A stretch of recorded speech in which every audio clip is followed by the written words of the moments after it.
Payday 2 is an incredible game. For anyone who loves first-person shooters and enjoys the life of crime, what Payday 2 offers is one of the best experiences you could ask for to satisfy that itch. My experience with this game is a bit special. Back then, I couldn't afford to buy many games, so I ended up downloading the demo for this one. It only gave you access to a single bank mission, but I played that level over and over again. Little me absolutely loved every second of it. In case you've never heard of it, Payday 2 is a cooperative first-person game where you take part in different robberies and heists in teams of 4. You and 3 friends could throw on some awesome masks and choose from a variety of missions that would put your team's skills to the test as you work together to complete them and walk away with some juicy loot.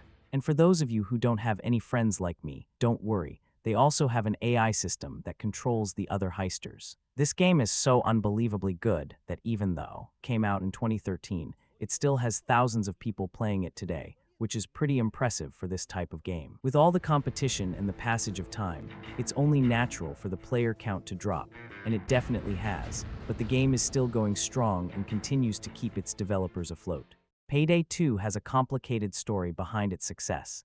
Originally, it was made by Overkill Software, a Swedish studio with big dreams and ambitions.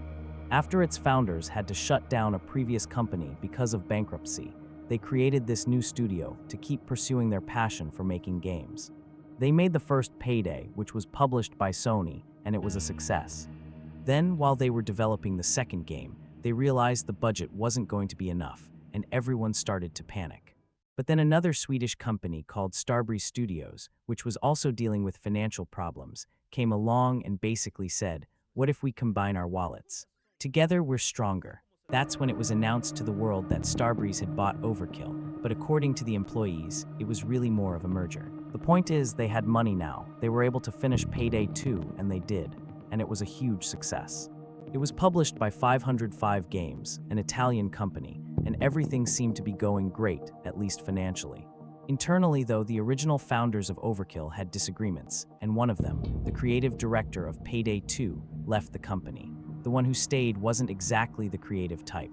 He was more of a businessman who didn't always make the best decisions. At the time, that acquisition didn't really raise many eyebrows. Starbreeze Studios generally had a good reputation because they had a solid catalog of games under their belt. They had developed the Chronicles of Riddick and The Darkness. And I'll be honest, when they announced that these two companies would be working together, my expectations were pretty high. Mine and a lot of other people's online. It was a pleasant surprise when the next thing they announced was that they'd be making a Walking Dead game together, with Overkill handling the development. It generated a ton of hype because The Walking Dead was still hugely popular back then, and Telltale's games had already proven that with enough creativity. You could tell incredible stories using that license. On top of that, Payday 2 was at its peak, so everything seemed to be in their favor. Until Overkill's The Walking Dead came out in 2018, and it was impressively mediocre. It wasn't completely unplayable. It had its stability issues, but there were a few things worth appreciating, especially if you weren't a fan of the franchise and just liked zombie games. The problem was that there were already much better alternatives out there. The audience knew it, and the developers knew it too. Because of that, in less than a year the game was shut down, the servers were closed, and it was removed from both physical and digital stores. It was a complete defeat. And because of this, the image of Starbreeze and Overkill, who up until that point had almost earned the blind trust of consumers, took a massive hit to their reputation. But they had an ace up their sleeve. Back in 2016, they had already announced that they were cooking up something nobody would be able to resist, something that everyone who knew them was eagerly waiting for. Payday 3 was happening.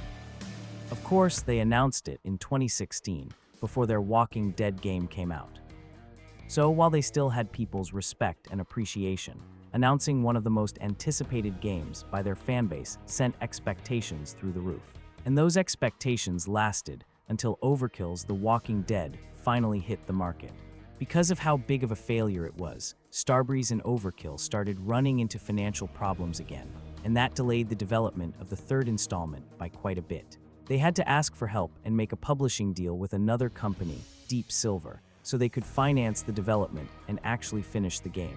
And on top of all these problems, there was also a restructuring, and Starbreeze would take direct control over the development. Time passed, and kept passing. Until in 2023, Payday 3 finally came out. And oh, what a damn disaster. Payday 3 ended up becoming one of the biggest disappointments in the industry.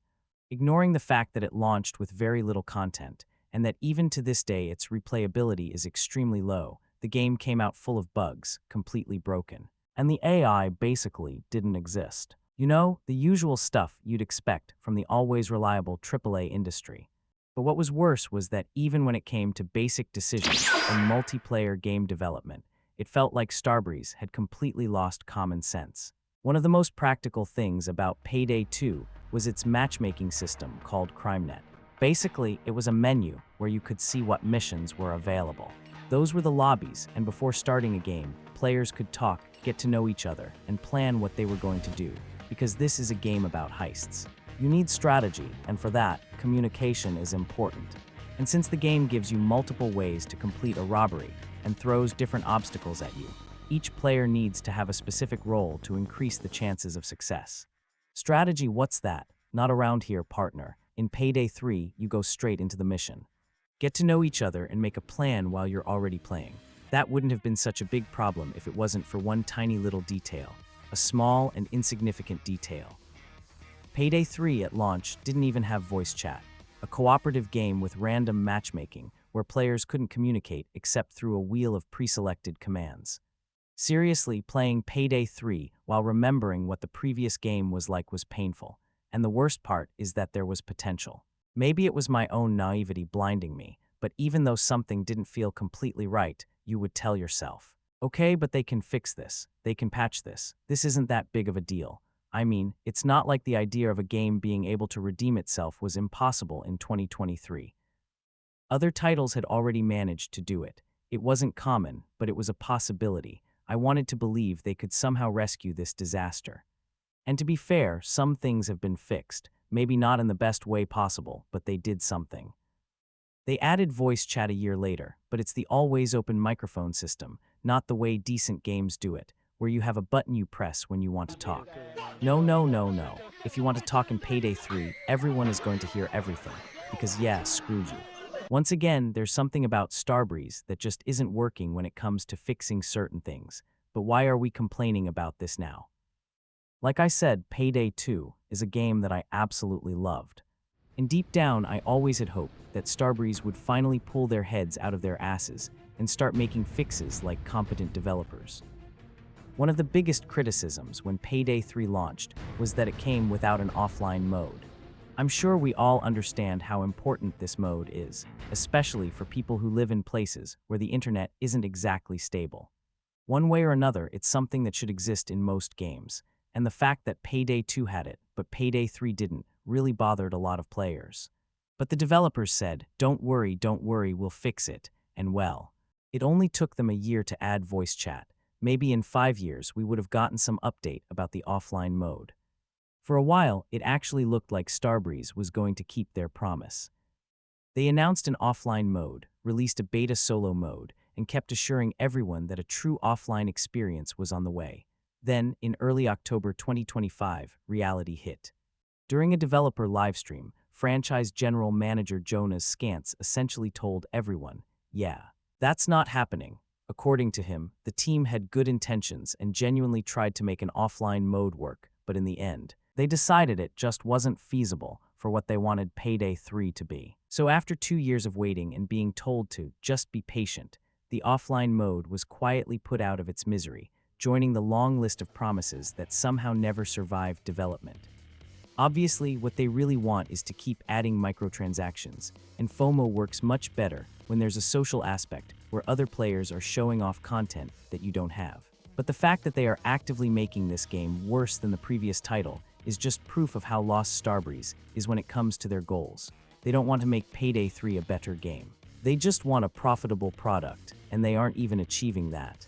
The player numbers are embarrassing compared to what Payday 2 continues to maintain. and they have also gone out of their way to monetize this game to death with too many DLCs at ridiculous prices, making the experience even worse. If someone ever needed an example of what poor management of a franchise looks like, Starbreeze is one of the best examples. I have no doubt there are talented people there who are working hard to make things better, but with management like this, talent doesn't matter much when the final decisions being made are so harmful to both the players and the game itself. They don't want to make a memorable game, they want a product. And that's a shame because Payday 3 genuinely has potential. But at this point, I've given up on expecting anything from this game. Actually, if you enjoy this type of experience, I would say don't even bother wasting your time with the third installment. The second one is so much better in many ways, and you don't even need to buy the DLC. Sure, more content is usually better, but the base game by itself is already extremely fun. If only they had carried some of that magic into the sequel, the story would have been completely different. But as it stands, Payday 3 is a reminder that even the greatest franchises can become garbage when corporate greed takes over. Anyway, that's it for today. I just wanted to vent my frustration a little. You know what to do. Ignore Payday 3. If you enjoyed the video, make sure to like it and share it with a friend. It really helps the channel grow. Subscribe so you don't miss the next one. I upload new videos every Tuesday. Welcome to the swamp.